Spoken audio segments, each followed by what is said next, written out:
दो या दो से अधिक वर्णों के सार्थक मेल को शब्द कहते हैं। शब्द के दो प्रकार होते हैं, सार्थक शब्द, निर्थक शब्द। सार्थक शब्द जिन शब्दों से अर्थ ग्रहण किया जाता है उन्हें सार्थक शब्द कहते हैं। निर्थक शब्द जिन शब्दों के अर्थ ग्रहण नहीं किए जाते उन्हें निरर्थक शब्द कहते हैं। शब्द को जब वाक्य में प्रयुक्त किया जाता है तो वह पद बन जाता है। जब उसे वाक्य से अलग कर दिया जाता है तो वह शब्द बन जाता है। शब्द एक स्वतंत्र इकाई होती है। सार्थक शब्दों का वर्गीकरण अर्थ के आधार पर किया जाता है, रचना, बनावट, युक्ति के आधार पर, उत्पत्ति, उद्गम, इतिहास, स्रोत के आधार पर, रूप, प्रयोग के आधार पर किया जाता है।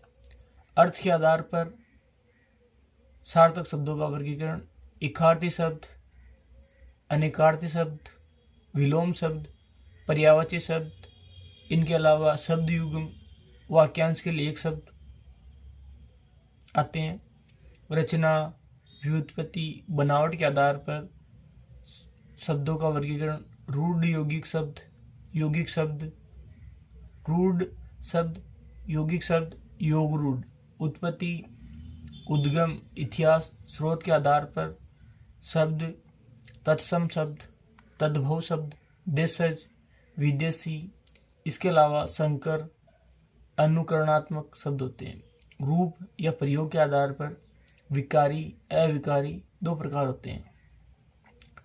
अर्थ के आधार पर शब्द एकार्थी शब्द वे शब्द जिनका एक ही अर्थ ग्रहण किया जाता है, एकार्थी शब्द होते हैं। अनेकार्थ शब्द जिन शब्दों में एक से अधिक अर्थ ग्रहण किए जाते हैं अनेकार्थी शब्द कहलाते हैं। बनावट, रचना, व्युत्पत्ति के आधार पर शब्द रूढ़ शब्द वे शब्द जिनका सार्थक खंड नहीं किया जा सकता उन्हें रूढ़ शब्द कहते हैं। इन्हें मूल शब्द कहा जाता है। रूढ़ शब्द उन्हें कहते हैं जिनके एक से अधिक टुकड़े नहीं किए जा सकते, जैसे घर, नदी, पानी। यौगिक टुकड़े जिन शब्दों का सार्थक खंड या टुकड़े किए जा सकते हैं उन्हें यौगिक शब्द कहते हैं। इन शब्दों का निर्माण तीन प्रकार से होता है, उपसर्ग, प्रत्यय, समास द्वारा।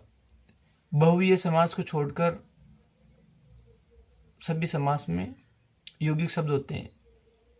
योग रूढ़ शब्द जिन शब्दों का निर्माण योग रूढ़ जिन शब्दों के सार्थक टुकड़े किए जा सकते हैं, जो यौगिक तो होते हैं लेकिन उनके अर्थ ग्रहण नहीं किए जा सकते। जिन शब्दों के सार्थक टुकड़े किए जा सकते हैं, जो यौगिक होते हैं लेकिन अर्थ ग्रहण करने के लिए उन्हें एक करना पड़ता है, उन्हें योग रूढ़ कहते हैं। योग रूढ़ शब्द बहुव्रीहि समास में होता है, बहुव्रीहि समास में होता है। योग रूढ़ शब्द बहुव्रीहि समास में होता है, बहुव्रीहि समास में होता है। इतिहास, स्रोत व उत्पत्ति के आधार पर शब्दों का वर्गीकरण तत्सम शब्द, तद्भव शब्द, देशज शब्द, विदेशी शब्द, संकर शब्द, अनुकरणात्मक शब्द। इतिहास, स्रोत व उत्पत्ति के आधार पर शब्दों का वर्गीकरण तत्सम शब्द, तद्भव शब्द, देशज शब्द, विदेशी शब्द, संकर शब्द, अनुकरणात्मक शब्द। तत्सम शब्द प्लस सम से बना है जिसका अर्थ होता है उसके समान। तत्सम संस्कृत भाषा के वे शब्द जिन्हें हिंदी में ज्यों त्यों शामिल किया गया है। तद्भव शब्द तत् प्लस भव के योग से बना है जिसका अर्थ होता है उससे जन्मा। संस्कृत भाषा के वे शब्द जो हिंदी में रूपांतरित करके ग्रहण किए गए हैं उन्हें तद्भव शब्द कहते हैं। देशज शब्द जिन शब्दों को हिंदी में अपनी क्षेत्रीय भाषा के लिए ग्रहण किया गया है देशज शब्द कहलाते हैं। विदेशी शब्द वे शब्द जो विदेशी भाषाओं से ग्रहण किए जाते हैं। हिंदी में वे शब्द जो विदेशी भाषा से ग्रहण किए गए हैं, इसमें अरबी भाषा, फारसी भाषा, तुर्की भाषा, पुर्तगाली, अंग्रेजी, चीनी, जापानी, डच, रूसी आदि आते हैं। अरबी भाषा में जैसे इरादा, इशारा, ईमान, किताब, जिला, नगद। फारसी में अमरूद, आमदनी, आसमान, आदमी, कारीगर, खुशामद, गवाह, गुब्बारा, चिराग, चिलम, जंजीर, जमीन, जानवर, जलेब, जुमा, तराजू। तुर्की भाषा शब्द उर्दू, काबू, कुल्ली, कुर्ता, कैंची, चेचक, चम्मच। पुर्तगाली शब्द आल्पिन, गमला, चाबी, तौलिया, नीलगाय, पपीता, बिस्कुट। अंग्रेजी शब्द कोट, जींस, अपील। चीनी शब्द चाय, लीची, टसर, सिंदूर। जापानी शब्द रिक्शा, सायनारा, सुनामी। डच तुरुप, बम। रूसी शब्द जार, स्पुतनिक, लूना, मेट्रो। संकर शब्द जो शब्द अलग अलग भाषाओं से मिलकर बने हैं उन्हें संकर शब्द कहते हैं। रेल प्लस गाड़ी। रेल अंग्रेजी भाषा शब्द है, गाड़ी हिंदी शब्द है, इन दोनों से मिलकर रेलगाड़ी शब्द बना। टिकट घर, टिकट अंग्रेजी शब्द है, घर हिंदी भाषा शब्द है, इन दोनों से मिलकर टिकट घर शब्द बना है। अनुकरणात्मक शब्द, किसी ध्वनि को उच्चारण करके नाम देना अनुकरणात्मक शब्द कहलाता है। जैसे ठक ठक, चींची, टन टन, कल कल। रूप प्रयोग के आधार पर शब्दों का वर्गीकरण दो प्रकार से होता है, विकारी शब्द, अविकारी शब्द। विकारी शब्द वे शब्द जिनका लिंग, वचन, काल, कारक, पुरुष के आधार पर रूप परिवर्तन किया जा सकता है, उन्हें विकारी शब्द कहते हैं। ये चार प्रकार के होते हैं, संज्ञा, सर्वनाम, विशेषण, क्रिया। अविकारी शब्दों का लिंग, वचन, काल, कारक के आधार पर परिवर्तन नहीं किया जा सकते, उनको अविकारी शब्द कहा जाता है। अविकारी शब्दों को अव्यय शब्द कहा जाता है। अव्यय शब्द या अविकारी शब्द चार प्रकार के होते हैं।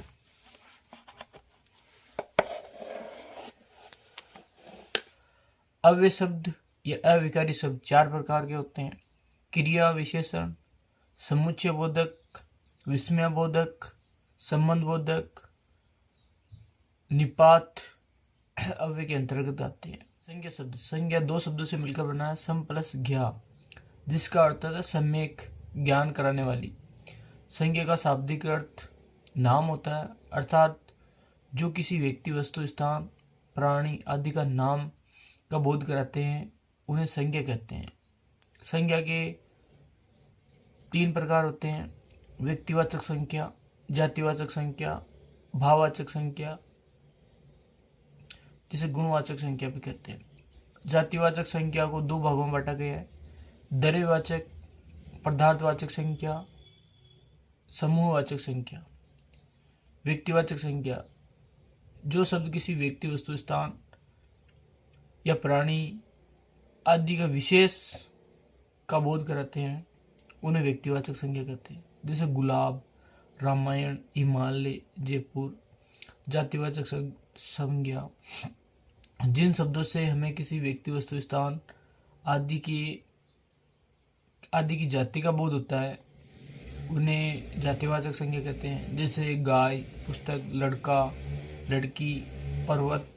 जातिवाचक संज्ञा दो प्रकार की होती है, द्रव्यवाचक, पदार्थवाचक, जिन वस्तुओं को नापा जा सकता है, तोला जा सकता है, वे द्रव्यवाचक या पदार्थवाचक संज्ञा में आती हैं। समूहवाचक, एक से अधिक का बोध कराने वाले शब्दों को संज्ञावाचक संज्ञा शब्दों में रखा गया है, जैसे कक्षा, सेना, पुलिस, टोली आदि।